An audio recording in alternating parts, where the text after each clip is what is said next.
예, 1장부터 한번 보도록 하겠습니다. 농산물의 유통과 수확 후 품질 관리 이런 개념이 나왔는데 먼저 그러면 수확 후 관리라는 개념을 한번 잡아보도록 하죠. 농산물을 재배해서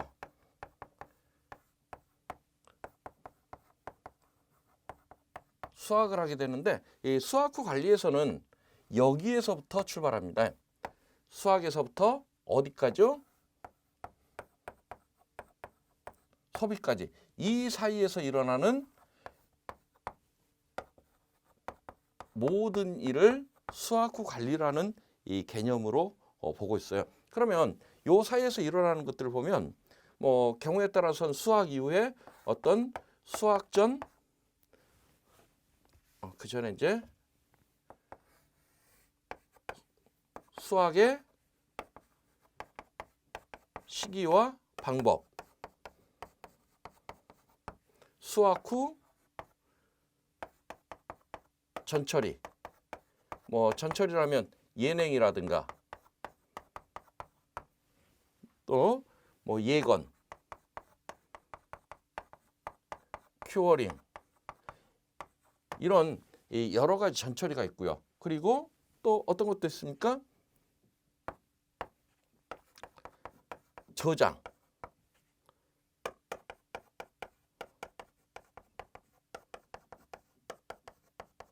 상품성 평가 이런 모든 일들을 전부 다 수확 후 관리라는 개념. 그런데 이러한 과정들을 또 다른 표현으로 유통이라고도 이야기를 하죠. 그래서 어찌 보면 농산물의 유통도 크게 보면 수확 후 관리 내에 들어와 있는 이러한 형태를 띠고 있습니다. 하지만 우리 시험에서는 이 유통은 유통론에서 별도로 한 과목으로 시험을 보기 때문에 이 수확 후 관리에서는 이 유통 부분은 별도로 이쪽에서 보지 않겠습니다. 그래서 이 유통도 어찌 보면 한 파트에 들어오지만 유통론이란 과목이 별도로 있고 하다 보니까 수확 후 관리 쪽에서 유통은 그렇게 출제가 되지 않습니다. 그래서 이제 지금 그 우리 교재에 보면 제일 먼저 나오는 게 이 농산물 유통 관련된 얘기가 나오는데 큰 타이틀만 여기서는 보시고 이 실제적인 내용은 이 유통론 쪽에서 보시는 게 맞을 것 같아요. 그러면 먼저 농산물 유통의 특징들을 보면 첫 번째 뭐 있습니까? 양과 질이 불균일하더라. 그래서 어떤 농산물은 그 자연에 의해서 이 재배에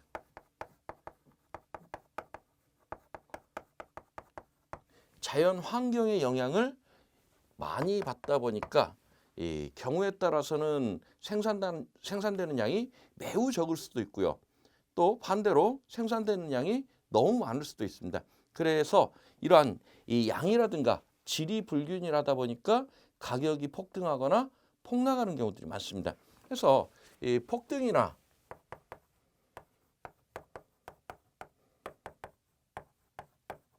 이 폭락하는 이러한 것들 때문에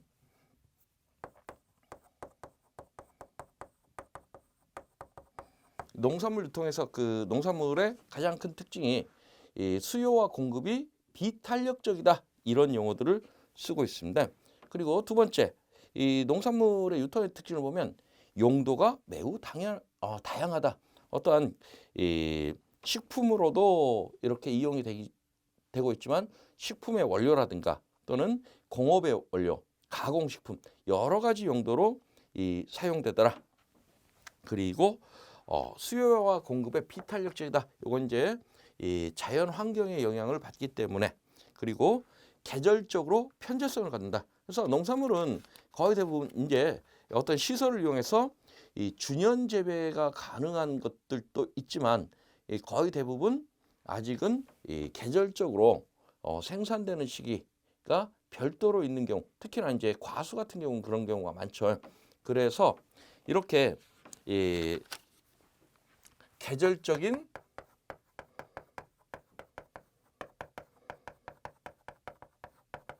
편제성을 갖다 보니까 이 연중 소비를 위해서는 저장이라는 개념이 굉장히 중요하게 다루어지고 있어요. 그래서 실제 저하고 하는 이 수학후 관리 쪽에서 가장 많은 이야기들이 오갈 게 어떻게 하면 상품성을 오랫동안 유지할 것이냐, 요 내용이 가장 중요하게 다루어질 겁니다. 그리고 또 농산물의 특징을 보면 이 부피가 크고 중량이 많이 나가더라. 그래서 가격 대비 부피와 중량이 많다 보니까 덩치는 큰데 가격은 싸다. 이러한 특징을 갖고 있고요.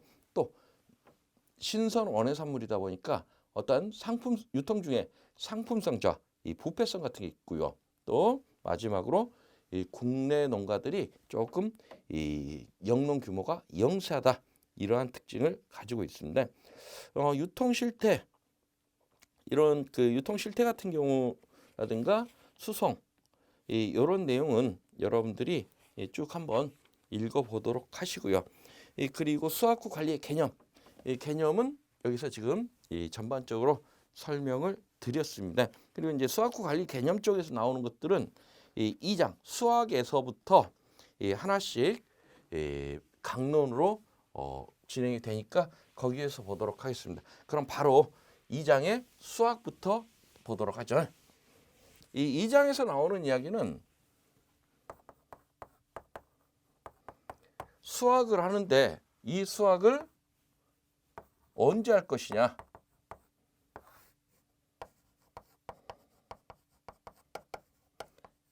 어떻게 할 것이냐, 요게 주를 이루고 있어요. 수확은 언제 하죠? 농산물의 수확은 성숙했을 때 수확을 하게 됩니다. 성숙했다. 다른 쉬운 표현으로 하면 농산물이 익었을 때 수확을 하는데, 이러한 그 성숙도를 세 가지 형태로 인간이 구분을 했습니다. 먼저 이 생리적인 성숙,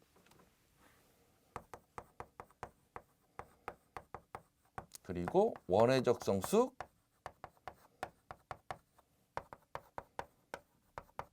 상업적 성숙, 이렇게 세 가지 유형으로 구분했는데, 생리적 성숙이라는 개념은 이 식물의 입장에서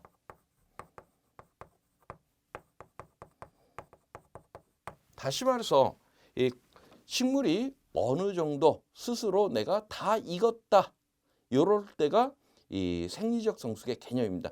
그러면 식물의 입장에서 다 자랐다라고 느끼는 때는 언제죠?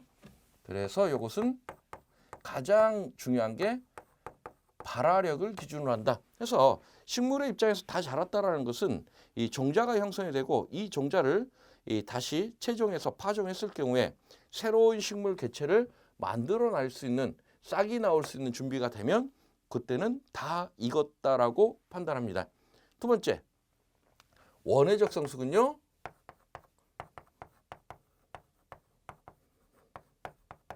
인간의 사용 목적에 따라서 이 성숙도를 판단하겠다. 그래서 이 원회적 성숙과 생리적 성숙이 일치하는 경우도 있습니다. 하지만 일치하지 않는 경우도 생겨요. 그래서 이 2차에 가면 이 중결점, 경결점, 이제 이런 것들을 따지게 됩니다. 그래서 일치하는 경우들 대부분의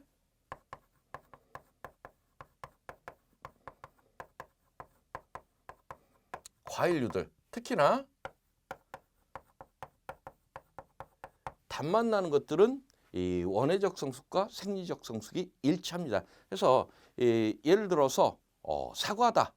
그러면 사과가 다 익었다, 생리적 성숙에 이르렀다 하는 얘기는 이제 사과가 단맛이 나고 사람들이 먹었을 때 맛있다 이렇게 느낄 수 있을 때가 다 익은 때인데, 원회적 성숙, 인간의 사용 목적도 그것과 같죠. 그래서 일치하는 경우에 해당됩니다. 그래서 이제 사과 같은 경우에는 2차에 이제 그 중결점 항목 중에 미숙과를 중결점으로 잡아냅니다. 그리고 반대로 이제 일치하지 않는 경우, 채소류 중에 일부가 일치하지 않습니다. 대표가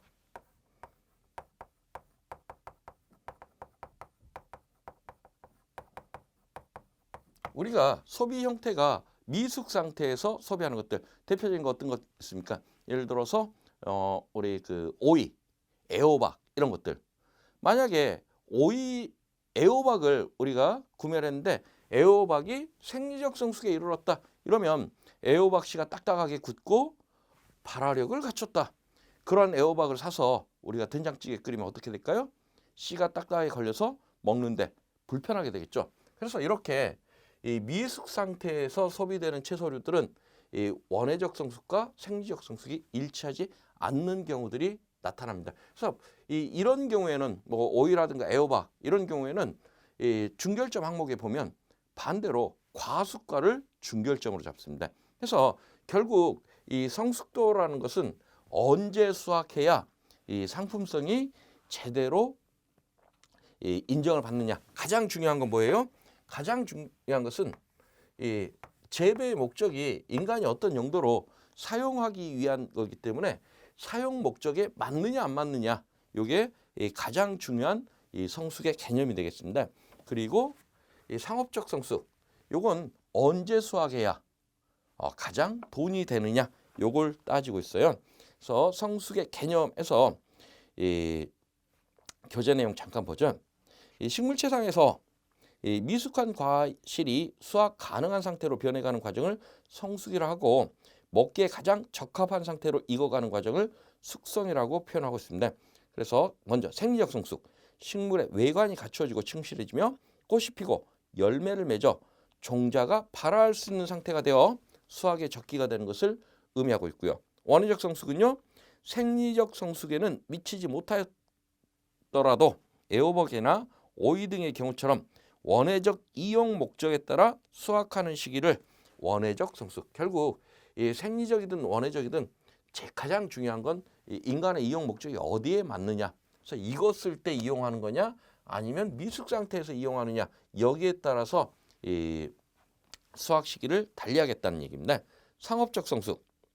이 상업적 가치에 따라 수확 시기를 결정한다. 그래서 언제 수확했을 때 가장 돈이 될 것이냐. 이거 가지고 따지겠다는 얘기예요. 두 번째, 생리적 성숙도 판정 기준입니다. 지금 이 생리적 성숙도의 판정 기준 했으니까 요걸 떠올리시면 돼요. 그래서 먼저 이 원예 산물의 품종 고유의 색과 특색. 과일은 과일 고유의 사과의 붉은색 그리고 특색이 나타날 요때가 다 익었다라고 보겠다는 얘기입니다. 그리고 두 번째, 익어가는 과실은 신맛과 떫은 맛이 적어지고 단맛이 많아지고 과육이 일어나여 물러진다.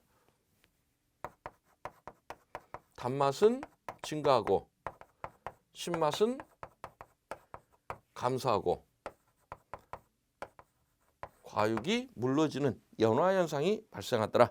그리고 품종 고유와 색이 오르고 향기가 나며 씨가 굳는다. 그래서 향기, 이 사과에서 사과 고유의 향이 나타나더라 하는 얘기입니다. 그리고 이 개화기에서 성숙기까지는 거의 일정한 시간이 걸린다 했는데 이 4번 지문은 반드시 이 체크를 해 두십시오. 그래서 이 지문이 의외로 많이 출제가 되고 있어요. 그래서 이것은 이 개화부터 성숙기까지 거의 일정한 시간이 걸린다 하는 것은 이 각 품종별로 이 유전적 특성입니다. 그래서 이런 그 지문이 나와요. 이 해마다 일조라든가 강우 등 자연 환경이 다르기 때문에 이 개화기로부터 이 성숙기까지 이 날짜를 고려하는 것은 옳지 않다 이런 표현이 나오면 틀린 지문이다 이렇게 판단하십시오. 그래서 성숙기를 익었는지 안 익었는지 이렇게 알 수도 있겠지만은 그렇지 않고 외형상 이 과일이 익었는지 안 익었는지 잘 판단이 안 되는 경우들이 있습니다. 그런 경우에는 개화일자를 기록했다가 날수로 판단함이 가장 정확하다. 그리고 잘 익은 과일은 이 본주에서 나무로부터 꼭지가 잘 떨어진다. 3번에 보면 주요 과실별 판정 지표가 나오는데 먼저 이 판정 지표 중에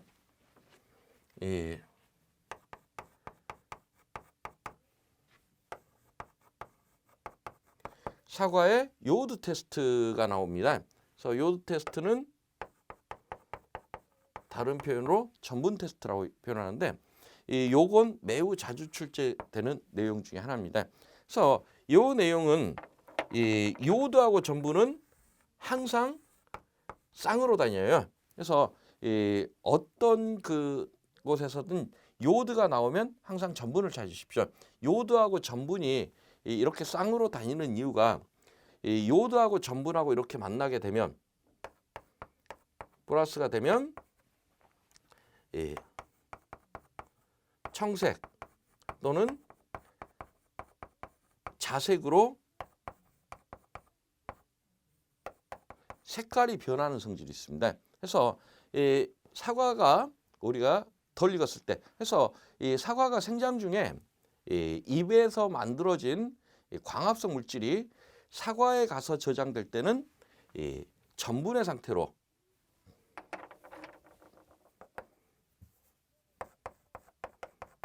미숙 상태에서는 전분 상태로 저장되어 있다가 이게 성숙하면서 당으로 바뀌어요. 그래서 전분이 당으로 바뀌더라. 그래서 이게 가수분해가 일어납니다. 그러면 이 사과를 반으로 딱 잘라서 이 요오드에 찍어봤더니 이렇게 청색이나 자색으로 변하는 면적이 많다 하면 아직은 덜 익은 상태다. 하지만 찍어봤더니 이 자색이나 이 청색으로 변하는 면적이 적다. 이러면 얘가 이제 전분에서 당으로 바뀌었으니까 익었을 것이다. 이렇게 판단하겠다는 방법이 이 사과의 요오드 테스트가 여기에 해당됩니다. 그런데 요 내용이 실제 현장에서 실무에서 많이 이용되고 있다 보니까 실제로 많이 출제가 되고 있습니다. 다음 복숭아 같은 경우는 경도, 단단한 정도 보겠다는 얘기고요. 감귤은 주스 함량, 배추는 결구 상태. 이 결구라는 것은 이제 배추나 양배추, 결구 상추 이런 것들은 이 속에서 어린 새잎이 나와서 속이 꽉 차게 되는데 이렇게 새잎이 나와서 속이 찬 상태, 이것을 결구라고 보고 있어요. 그리고 단감 같은 경우는 이 떫은 맛, 키위나 멜론은 산함량 이런 것들을 기준으로 해서 이렇게 수확 적기를 판단하겠다 하는 내용이에요. 다음은 이 수확 시기. 이 수확 시기는 이용 목적에 따라서 결국은 요 얘기죠. 이용 목적에 따라서 수확 시기가 서로 달라지더라. 그리고 발육 정도라든가 재배 조건, 시장 조건, 기상 조건에 따라서도 달라지고 있습니다. 그리고 세 번째로 과실의 외관만으로 성숙을 판단할 수 있는 품종도 있으나 이 외관상 판단이 어려운 품종도 있으므로 개화 일자를 기록하여 날수로 판단함이 가장 정확하다. 그래서 조금 전에 그 앞에 이제 요 지문 하나는 반드시 기억하라고 말씀드렸는데 이런 형태의 문제가 출제가 되고 있습니다. 그리고 이제 수학 적기의 판정 기준들 나오는데 먼저 2번 지문 한번 보겠습니다. 수확 당시의 품질이 최상 상태가 아닌 소비자 구매 시 생산물의 품질이 가장 우수할 때가 되는 시점을 의미한다. 어떤 의미냐면요. 이 농가 입장에서 수확하는 사람 입장에서 너무 잘 익었네. 요게 중요한 게 아니고 소비자가 소비할 때 정말 맛있다. 요게 가장 중요하다는 얘기예요. 그러면 수확에서 소비 사이에 기간이 필요해요. 그러면 수확에서 바로 직출하거나 아니면 바로 소비할 것 같은 경우는 과일이 완전히 익었을 때, 완숙됐을 때가 유리하겠지만은 만약에 수확에서 수확은 우리 사과를 10월 달에 수확했는데 그 다음에 여름 8월에 내다 팔겠다. 이러면 요 사이에 10월부터 8월까지 한 10개월이라는 기간이 필요하죠. 요 사이에 후숙이 됩니다. 익어가는 저장 중에도 익어가는 성질이 있다 보니까 완전히 익은 것을 수확하게 되면 이때쯤 되면 상품 가치가 많이 떨어질 것이다. 그래서 이 소비 시점의 이 상품성을 고려해라라고 이야기를 하고 있습니다. 두 번째는 이 생리대사의 변화로 우리 수확적기를 판정할 수가 있는데 이 생리대사의 변화는 이 호흡 속도라든가 또는 에틸렌의 변화. 여기 보면 지금 호흡 속도는 그 뒤쪽에서 다시 한번 자세히 나올 건데 이 호흡 속도 우리 이 다음 페이지에 그래프가 하나 나오죠. 이 식물체가 자라는 이 생장 곡선을 보면 이런 S자 곡선을 그립니다. 그런데 이 식물체가 이렇게 자라면서 호흡의 변화를 봤더니 서서히 이렇게 감소하는 이러한 호흡 변화를 보이더라. 이런 형태를 그 호흡을 보이는 경우를 비호흡 급등형 또는 난클라이맥트릭 이렇게 표현하고요. 그렇지 않고 성숙기에 호흡이 서서히 감소하다가 성숙기에 호흡이 갑자기 증가하는 이런 형태를 보이는 작물도 있습니다. 이것을 호흡 급등형 이렇게 표현하고 있어요. 그래서 호흡 급등형 과실에 이 수확 적기는 이 호흡이 최저에 달했다가 이 증가하는 초기 요때를 수확의 적기로 판단을 하고 있습니다. 그래서 호흡 급등형 과실과 비호흡 급등형 과실의 종류들이 쭉 나오죠. 호흡 급등형 과실, 사과, 배, 복숭아, 참다래, 바나나, 아보카도, 토마토, 수박, 살구, 멜론, 감, 키위, 망고, 파파야. 비호흡 급등형은요, 포도, 감귤, 오렌지, 레몬, 고추, 가지, 오이, 딸기, 호박, 파인애플. 여기에 우리 교재에 나열되어 있는 정도의 이 호흡 급등형과 이 비호흡 급등형 과실 종류는 암기를 하십시오. 이게 이제 기본 첫 번째 암기사항이에요. 근데 이거 하나를 암기해 놓으면 두 군데 같이 써먹을 수가 있어요. 가만히 봤더니 이 에틸렌 대사의 변화량도 또 이렇게 호흡 급등형은 익어가면서 숙성되면서 에틸렌 발생량이 증가하는 반면에 비호흡 급등형은 에틸렌 발생량이 증가하지 않더라. 변화가 크게 나타나지 않더라. 그래서 호흡 급등형과 비호흡 급등형을 이렇게 암기해 놓으시면 이걸 에틸렌 발생량이 많은 품목과 적은 품목 여기에 똑같이 한 번 외워서 두 군데 써먹을 수가 있습니다. 그래서 호흡 급등형, 비호흡 급등형 요거 반드시 암기를 해 두십시오. 요게 의외로 많이 나오는 문제고요. 요것은 호흡 급등형이냐 비호흡 급등형이냐 하는 내용은 여기 수학후 관리에서도 출제가 되지만 원해학에서도 출제가 되는 내용입니다. 그리고 이 성숙 디귿번에 이 성숙 및 숙성 과정의 대사산물을 표현합니다. 이 단맛이 증가한다 했죠. 그래서 미숙 상태 전분으로 저장되어 있던 게 당으로 이렇게 가수분해되면서 단맛이 증가하더라. 이 두 번째 신맛이 감소합니다. 신맛은요 여기 나오죠. 신맛이 감소하는데 이 신맛이 감소하는 것은 유기산이 감소하기 때문에 나타나더라. 그리고 색이 변화된다.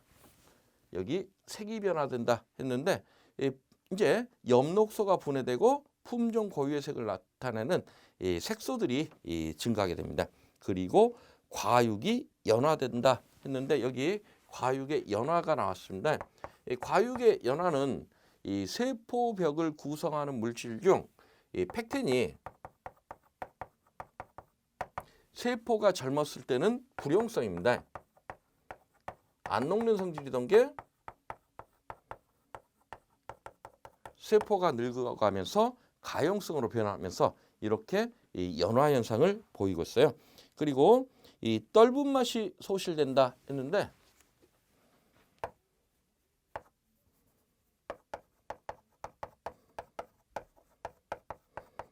떫은 맛은 이 타닌이라는 물질이 이 떫은 맛을 냅니다. 근데 이 타닌은 반대로 지금 팩틴은 불용성이던 게 가용성이죠. 가용성에서 불용성으로 이렇게 바뀌어요. 이렇게 바뀌는 것을 불용화된다 이렇게 표현하는데, 해서 이렇게 가용성 팩틴이 이 불용성으로 바뀌면서 이 떫은 맛이 없어지더라.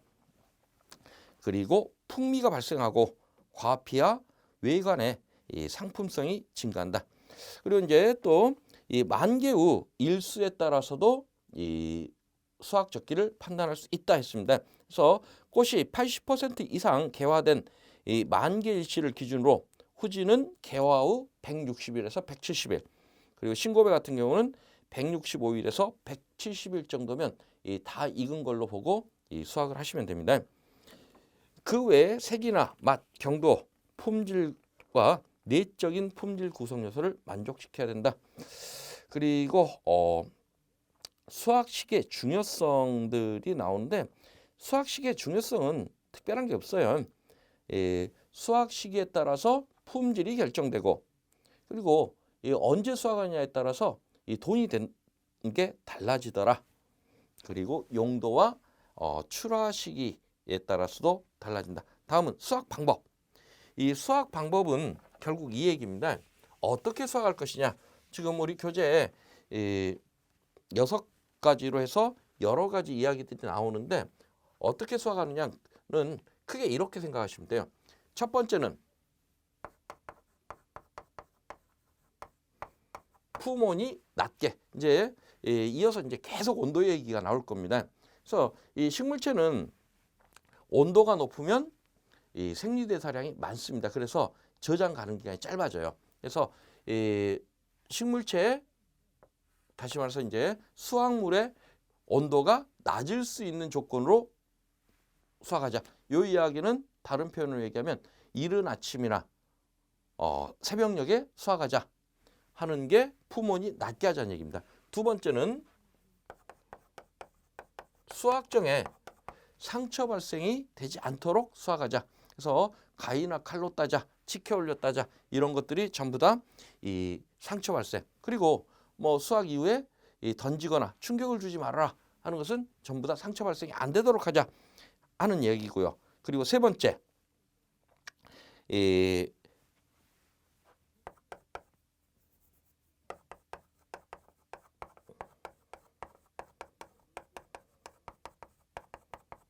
소비 시기의 상품성을 고려해서 수확하자. 그래서 바로 먹거나 아니면 즉석에서 내다 팔 경우에는 완숙된 걸, 그리고 장기 저장하거나 아니면 유통기간이 긴 것, 멀리 내다 팔 것은 조금 덜 익었을 때 수확하자.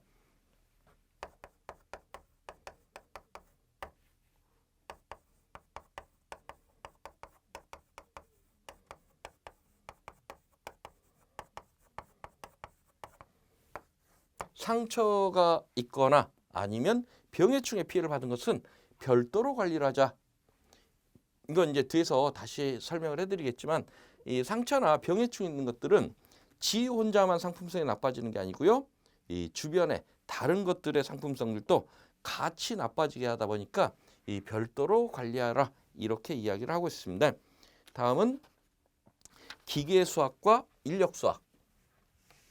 이것은 두 개를 비교해서 그냥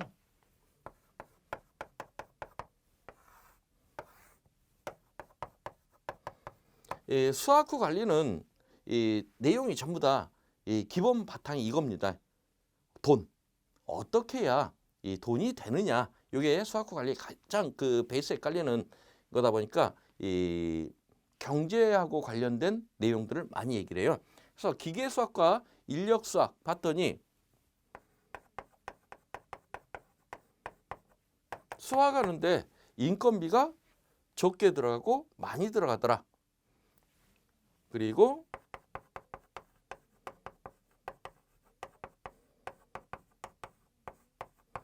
생력 기계 수확은 생력화 가능하고 인력 수확은 불가능하다. 이 생략화가 가능하다라는 얘기는 이 기계를 이용해서 짧은 시간에 이 많은 작업을 할 수 있는 것을 의미하고 있습니다. 그리고 이 기계 수학은 미수가에 적당하고요.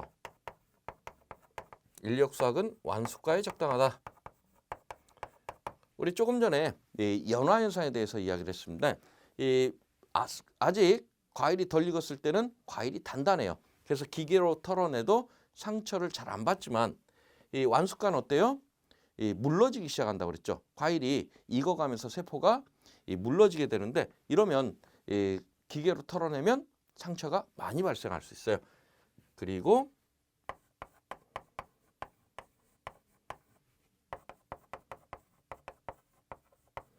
기계 수학은 가공용에 적당하고 인력 수학은 생식용에 적당하다. 가공용 같은 경우에는 어차피 공장에 들어가서 통조림이나 아니면 주스 이런 용도로 사용하다 보니까 어느 정도 상처가 있어도 큰 문제가 되지 않지만 생식용 소비자가 하나씩 구매해서 먹는 이런 경우에는 과일에 상처가 있으면 어떨까요? 소비자가 안 사갑니다. 상품 가치를 낮게 판단하기 때문에 이러한 정도 보시면 되겠고요.